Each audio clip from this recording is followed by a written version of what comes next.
틀을 이루는 직권에 대한 수업을 시작하겠습니다. 수업을 시작하기 전에 교과서와 필기구를 챙겨주시기 바랍니다. 우리가 지난 시간에 지구 내부 구조를 어떻게 탐구할 수 있는지 그 방법에 대해서 잘 배워보았죠. 기억이 나나요? 힌트를 주자면 직접 알아보는 방법과 간접적으로 알아보는 방법에 대해서 배웠습니다. 그래서 이에 관한 문제를 풀어보았는데요. 많은 친구들이 배운 내용을 토대로 잘 답해 주었어요. 그런데 몇몇 친구들이 조금 헷갈려하는 부분이 있어서 그 부분에 대해서 간단히 짚어보고 오늘 수업에 나가도록 하겠습니다. 자, 1번 문제. 다음 보기 중 물체의 내부를 직접 보지 않고도 간접적으로 조사하는 방법을 모두 고르세요.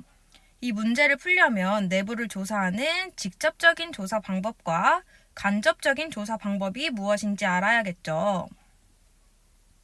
내부를 조사하는 직접적인 방법은 말 그대로 직접, 내 눈으로 그 속의 상태를 확인하는 것을 말해요.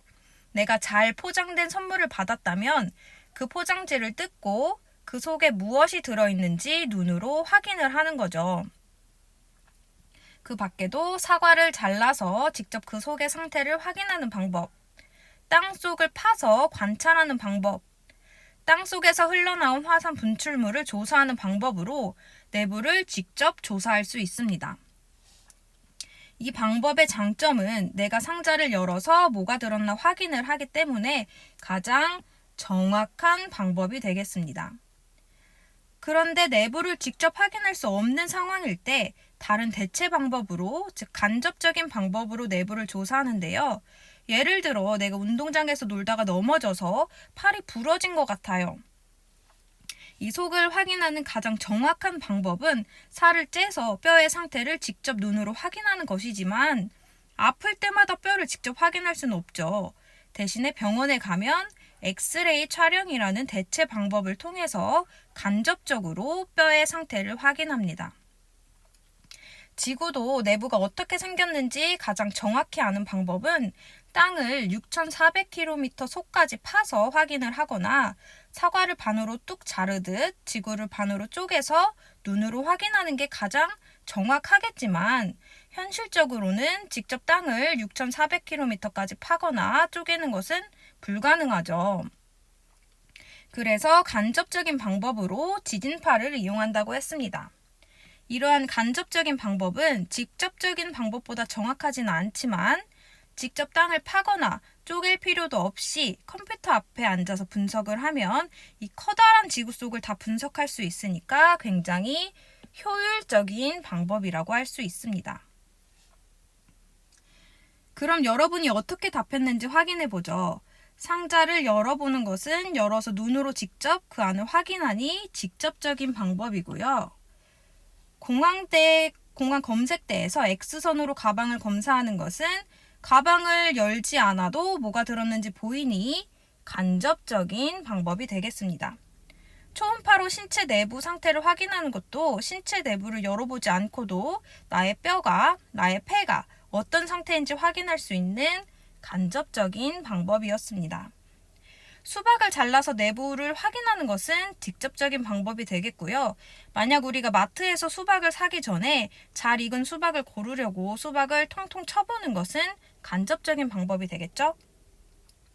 장비를 이용하여 땅속을 직접 파면서 조사하는 것은 직접적인 방법이 되겠고요. 이것은 어려운 용어로는 시추법이라고 한다고 했습니다. 마지막 지구 내부를 통과하여 지표에 도달한 지진파를 분석하는 것은 지구 내부를 열어보지 않고도 확인할 수 있는 간접적인 방법이 됩니다. 많은 친구들이 정답을 맞춰주었고요. 다음 문제는 지진과 지진파에 대한 옳은 설명을 고르는 문제들이었어요. 지진과 지진파가 무엇인지 기억이 나나요? 지진은 쉬운 말로 표현하면 땅이 흔들리는 현상을 지진이라고 합니다. 3년 전 우리나라 대구에서도 지진이 꽤 크게 났었죠. 혹시 이때 땅이 흔들리는 것을 느껴봤나요? 사람이 이 땅 위에 서 있습니다. 이때 지진이 일어나면 땅이 흔들리면서 심하면 건물도 흔들리고 나도 이 흔들림을 느낄 겁니다. 이 흔들리는 현상이 지진이고요. 이 땅을 흔들고 있는 이 진동이 지진파입니다. 이 영상에서 땅 위에 서 있는 나를 흔드는 용수철처럼 생긴 이 움직임이 지진파라고 생각하면 됩니다. 아래에서도 마찬가지로 땅 위에 서 있는 내가 흔들리는 현상이 지진이고 이렇게 나를 흔들고 있는 진동이 지진파입니다. 이 진동에 대한 내용은 2학기에 더 자세히 배울 내용이니까 이것까지는 자세히 몰라도 되고요. 지진은 흔들리는 현상, 지진파는 흔드는 것이라고 구분하여 기억하면 되겠습니다. 이 내용을 조금 더 과학적인 용어로 설명하자면 지진은 지구 내부에서 암석이 힘을 받아 끊어질 때 생긴 진동, 즉 지진파가 지표로 전달되는 현상이고요. 지진파는 지진이 발생할 때 전달되는 진동입니다. 이 내용으로 문제를 풀어보면 먼저 3번을 보면 지구 내부에서 암석이 힘을 받아 끊어질 때 생긴 진동, 즉 지진파가 지표로 전달되어 흔들리는 현상은 지진이었습니다. 지진과 지진파를 헷갈렸던 친구들은 이제 이 구분을 했으면 좋겠고요. 많은 친구들이 모르겠다라고 답변을 했었는데 이제 잘 기억을 해주세요. 2번 문제를 보면 지진파는 지진이 발생할 때 전달되는 파동, 즉 땅을 흔드는 진동으로 옳은 설명이었고요. 지진이 발생하면 지진파는 한 방향으로만 전파된다. 이것은 지난 시간 영상을 잘 본 친구들이라면 일본에서 발생한 지진이 우리나라뿐만이 아니라 미국 쪽에서도 동시에 퍼져나간다는 것을 확인했을 겁니다. 내가 책상을 주먹으로 쾅 치면 오른쪽도 왼쪽도 진동이 느껴질 거고요. 책상 아래쪽에서도 진동이 느껴질 거예요. 지진파도 한 방향이 아니라 사방으로 동시에 퍼져나갑니다. 다음 지구 내부를 가장 효과적으로 알 수 있는 방법은 지진파를 연구하는 것이다 라고 했는데 가장 효과적으로 알 수 있는 방법은 지진파가 맞고요. 혹시 아니라고 대답했던 친구들은 정확한 방법, 즉 직접 땅을 파서 관찰을 하는 시추법과 헷갈렸던 것 같은데요. 효과적인 방법, 효율적인 방법은 지진파를 연구하는 것이었습니다. 이렇게 오늘 수업을 시작하기 전에 지난 시간 배운 내용을 확실하게 정리하고 넘어가겠습니다. 자, 그럼 오늘 수업을 하도록 하겠습니다. 오늘 수업을 배우면 여러분은 땅을 이루는 직권의 층상 구조와 그 특징을 설명할 수 있게 됩니다. 우리가 지난 시간에 지구 속이 어떻게 생겼는지 확인하기 위해서 가장 효율적인 방법이 뭐라고 했죠? 간접적인 방법 중 지진파로 내부를 효율적으로 확인할 수 있다고 했죠. 땅이 쾅 하고 충격이 생기면 사방으로 땅이 흔들리는 지진파라는 진동이 퍼져나갑니다. 이 진동은 땅 속으로도 퍼져나가게 되는데 만약 땅 속이 우리가 주변에서 보는 돌들과 같은 성분으로 되어 있다면 지진파가 달려나갈 때 같은 속력으로 퍼져나가게 될 겁니다. 우리의 달리기 속력이 운동장에서 뛸 때랑 물속에서 달릴 때랑 달라지듯이 땅 속에서도 물질이 다르면 지진파가 퍼지는 속력이 달라지게 되겠죠. 과학자가 이 지진파를 연구해 보았더니 이렇게 중간에 속력이 빠르게 달라지는 부분이 생겼어요. 이를 통해서 땅 속은 우리가 주변에서 보는 돌들과 좀 다른 성분으로 되어 있구나라는 것을 알게 되었어요. 그리고 계속 지진파가 퍼져나가는 것을 보았더니 지진파 중 한 종류가 더 이상 앞으로 나아가지 않는다는 것을 알게 되었어요. 아까 설명했던 지진파입니다. 지진파는 크게 두 종류가 있는데요. 진행 방향과 진동 방향이 같은 피파는 고체, 액체, 기체를 모두 흔들면서 퍼져나갈 수 있고요. 진행 방향과 진동 방향이 90도 차이가 나는 S파는 고체만 흔들면서 퍼져나갈 수 있고 액체나 기체는 흔들 수 없습니다. 여기서 잠깐 상식 퀴즈로 그럼 우리가 비행기를 타고 하늘 위를 날고 있는데 지진이 나면 지진이 난 것을 알 수 있을까요? 정답은 느낄 수 있다입니다. 지진파 중 S파는 기체인 하늘로 퍼질 수 없지만 P파는 기체도 흔들면서 퍼질 수 있기 때문에 하늘을 나는 비행기 안에서도 지진을 느낄 수 있다고 하네요.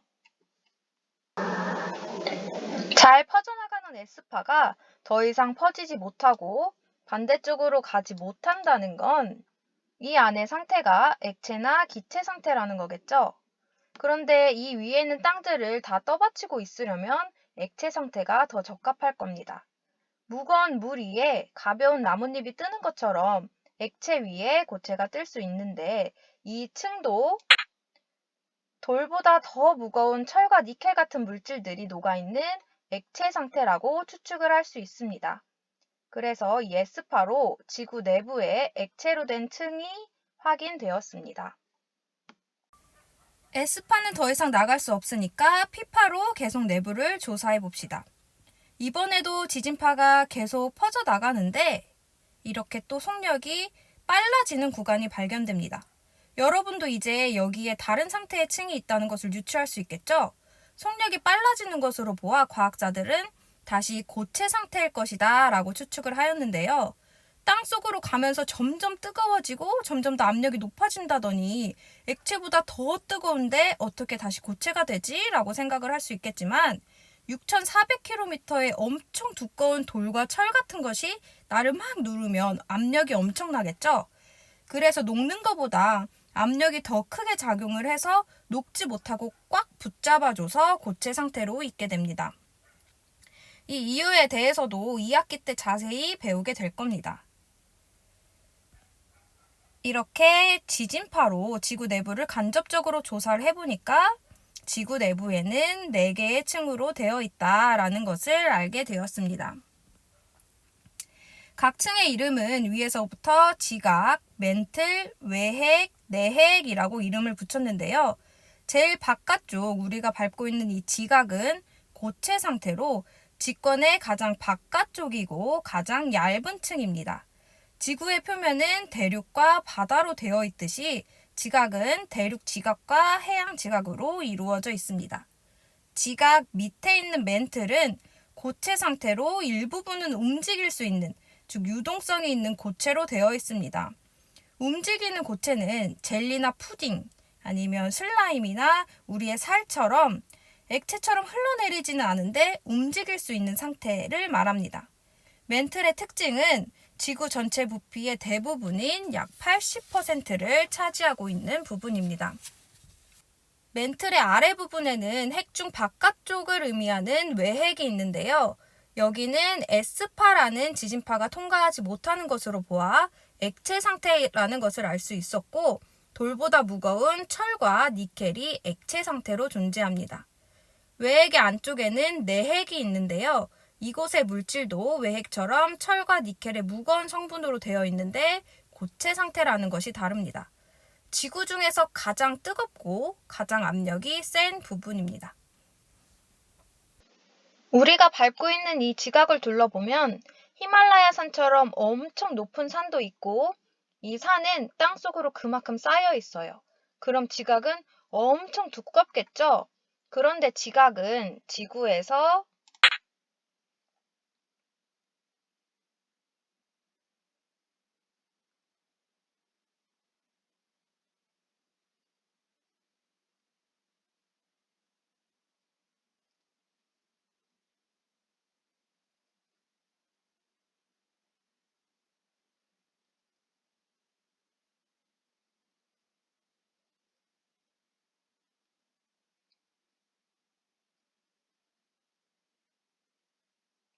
이렇게 아주 얇은 껍데기입니다. 지구를 공부할 때 이 어마어마하게 큰 지구와 같은 크기의 지구로 공부를 할 수는 없겠죠. 그래서 이 지구를 작게 모형으로 만들어서 공부를 하게 됩니다. 복숭아와 비교하면 아주 얇은 껍질 부분은 지각, 복숭아의 대부분을 차지하는 맛있는 과육 부분이 멘틀, 속에 있는 씨앗이 외핵과 내핵이 합쳐진 핵에 비유할 수 있습니다. 달걀과 비교하면 삶은 달걀 벗길 때 보면 잘 안 벗겨지는 달라붙는 얇은 막 본 적 있나요? 그게 지각이 될 거고요. 흰자는 멘틀, 노른자는 핵이 되겠죠. 그런데 우리가 사람 모양의 피규어를 만드는데 대두로 만들면 나를 정확히 표현할 수 없겠죠. 지구도 마찬가지로 모형을 만들 때는 정확한 비율로 만들어 주어야 됩니다. 그래서 지구 모형을 정확한 비율로 만드는 것은 우리가 수행평가로 진행을 할 건데요. 우리가 학교에 등교를 하면 학교에서 충분한 설명과 연습을 한 후에 수행평가로 진행을 할 겁니다. 그래도 혹시 미리 공부하고 싶은 친구들은 교과서 18쪽을 미리 연습해 보세요. 다음 차시에는 교과서 21쪽에 있는 지구계와 직권의 구조에 대한 중단원 점검 문제 해설이 있습니다. 다음 차시인 내일 아침 10시까지 풀어오시고 다음 강의를 통해 문제풀이를 확인하면 되겠습니다. 그럼 오늘 수업은 여기로 마치도록 하겠습니다. 수고 많았습니다.